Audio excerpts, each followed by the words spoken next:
Route 66 gets photographed to death.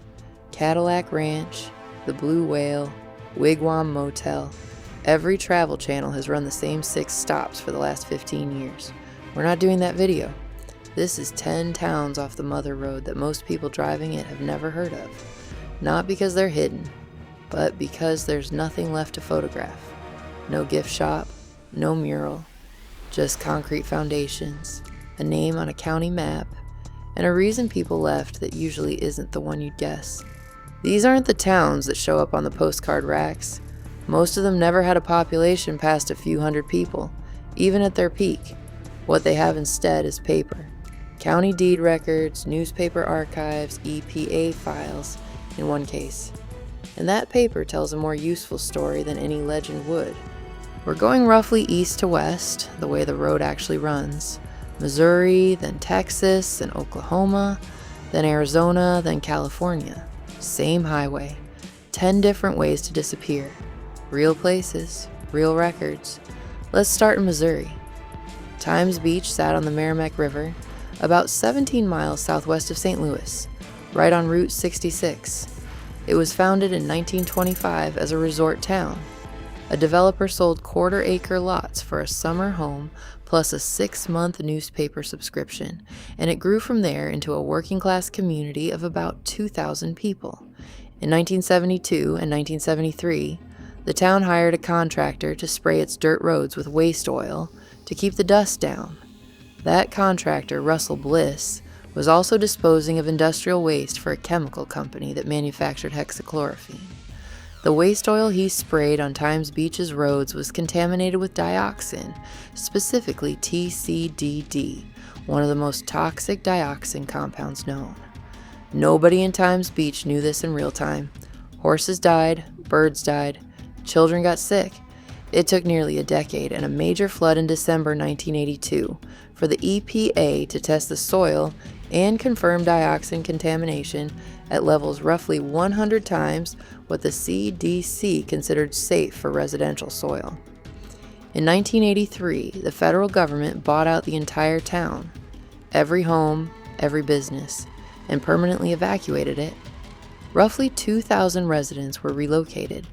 The buildings were later demolished and incinerated on-site in a mobile incinerator that ran for 3 years, burning through more than 250,000 tons of contaminated soil. Today the site is Route 66 State Park. There is a visitor center housed in what used to be a roadhouse that survived the demolition, and a short stretch of preserved highway pavement out front. There is almost no trace that a town of 2,000 people used to live there. Times Beach is the one entry on this list where the destruction wasn't economic. Nobody got bypassed. The town was simply too contaminated to keep, and the federal government's decision to buy it outright rather than attempt a cleanup remains one of the largest residential buyouts in EPA history.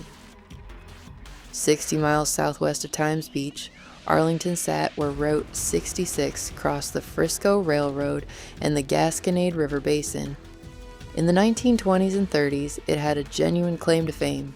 Stony Dell Resort, a roadside complex with a swimming pool fed by a natural spring, cabins, a dance hall, and a gas station, all built by one family, the Bell Silers, largely by hand. Arlington's decline wasn't dramatic, it was engineering. When Interstate 44 was built through the Ozarks in the 1950s and 60s, the new route didn't just bypass Arlington, it physically buried parts of it.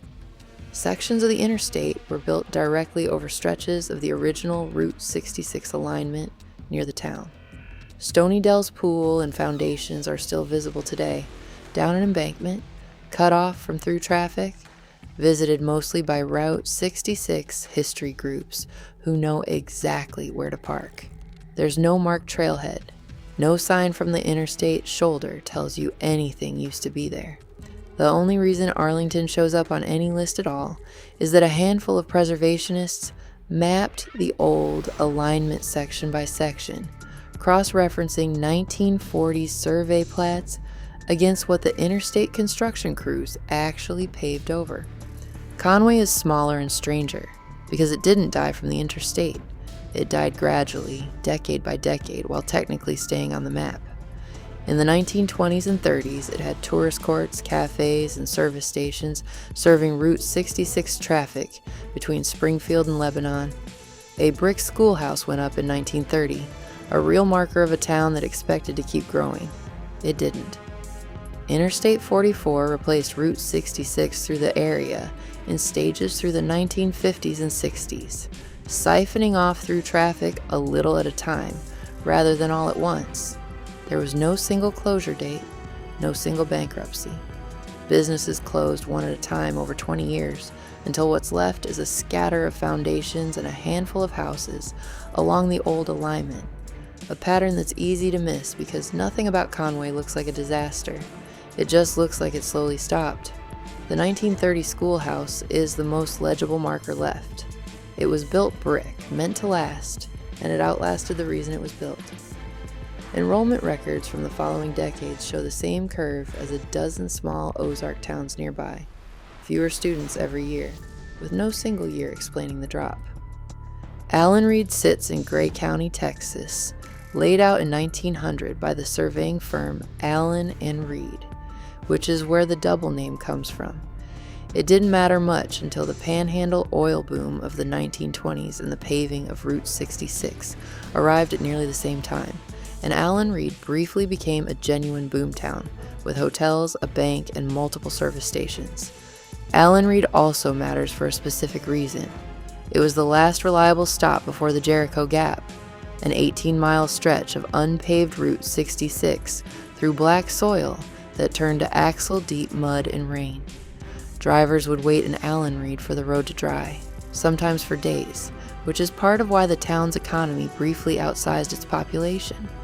Once the Jericho Gap was finally paved in the early 1930s, and once Interstate 40 was built through the region decades later, Alanreed had no remaining function.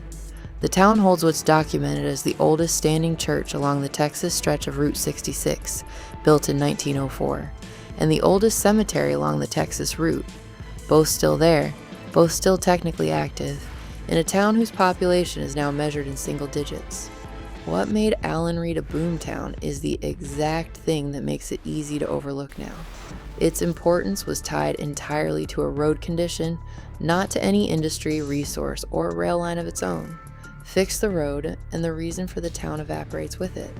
Glenrio is the only town on this list that's actually split by a state line, and the line created a genuinely strange local economy. The Texas side of Glenrio sat in Deaf Smith County, which was legally dry. No alcohol sales. The New Mexico side had no such restriction, so bars operated exclusively on the New Mexico half.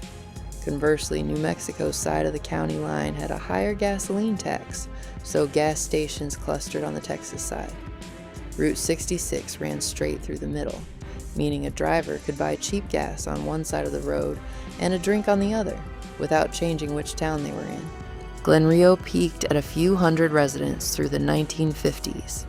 When Interstate 40 was completed past it in 1973, it bypassed the town by roughly a mile, close enough to see, far enough to matter. The last business, a gas station and diner, closed in 1976. What remains is one of the most photographed abandoned stretches of the entire highway. A motel sign, a diner shell, and a state line marker with a ghost town on both sides of it. The two halves of Glenrio never had a shared town government to begin with, which means its decline is really two separate, nearly identical decline stories that happen to sit on either side of the same painted line, 30 feet apart. Notice what's repeating. 5 towns in, and it's not fires, and it's not violence. It's paperwork, a rerouted highway, a dry county line, a contaminated batch of waste oil. The next 4 towns follow the same rule, but each one breaks it in a slightly different way, and the last one on this list is the strangest version of all, because its town and its landmark ended up living completely separate lives. A few miles further east, Texola has the same border town naming logic as Glenrio. It sits almost exactly on the Texas-Oklahoma line, and its name is the 2 states mashed together. Founded around 1901, it briefly had 4 different post office names in its early years because surveyors couldn't agree which state it was actually in. Texola's population peaked at just under 600 in the 1930s. As of the most recent municipal counts, it's down to fewer than 40 residents.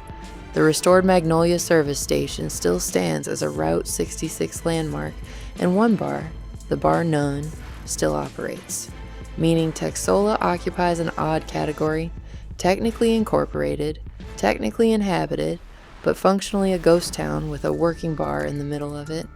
City records still list Texola as an incorporated municipality with an elected town board, which puts it in the strange position of holding local government meetings for a population smaller than most extended families.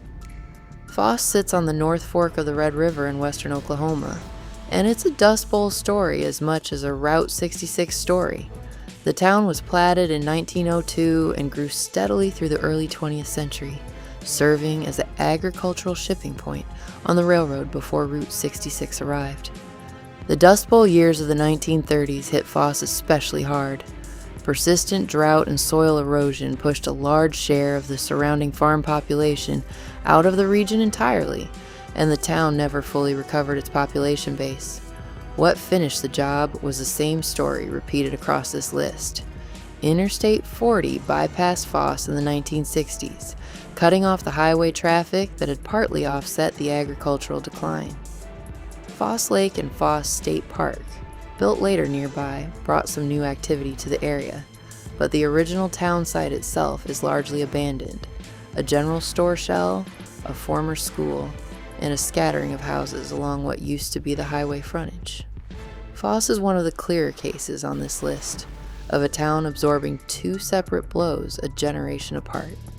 First, the agricultural collapse of the 1930s, then the highway bypass of the 1960s, each one removing a different reason people had to stay. DePew is a case study in what a bypass does even when a town survives it. Founded in 1901 along the St. Louis and San Francisco Railroad, DePew grew as a small commercial hub, and when Route 66 was aligned through it in the 1920s, it added filling stations, a hotel, and a handful of stores serving highway traffic. In 1928, Route 66 was rerouted around DePew rather than through its center, one of the earlier realignments on the entire route, decades before the interstate system existed. That single decision did most of the damage. DePew's population, which had climbed past 600, went into a decline it never reversed.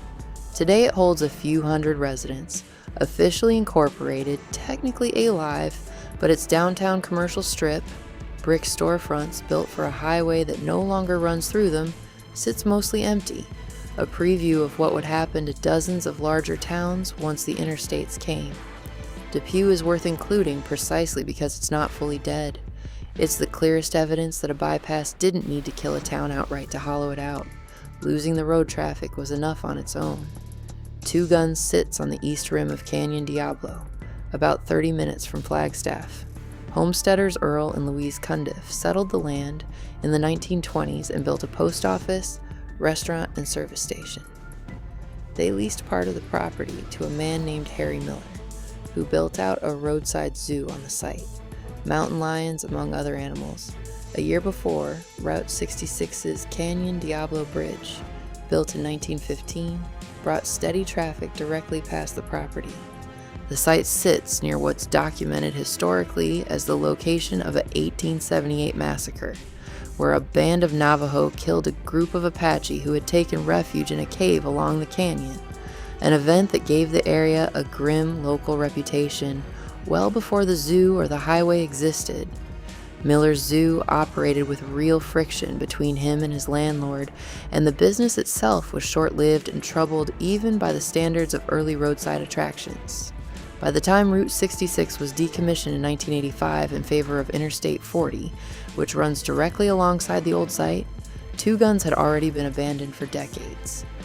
What's left today is one of the most extensively photographed ruin sites on the entire route. Crumbling zoo enclosures, a collapsed gas station, and foundation outlines visible from the interstate shoulder. Unlike most towns on this list, Two Guns didn't fail because of one bypass. It failed multiple times under multiple owners over 4 decades, with the site changing hands and being rebuilt at least twice before it was finally abandoned for good in the 1970s. Amboy started as a railroad stop in the Mojave Desert around 1883, one of a series of station names assigned in alphabetical order along the Atlantic and Pacific Railroad: Amboy, Bristol, Cadiz, Danby, and so on, moving east to west across the desert. It stayed a minor rail point until Route 66 arrived and turned it into something else entirely, a genuine boomtown stop built almost entirely around one business, Roy's Motel and Cafe, opened in the 1930s.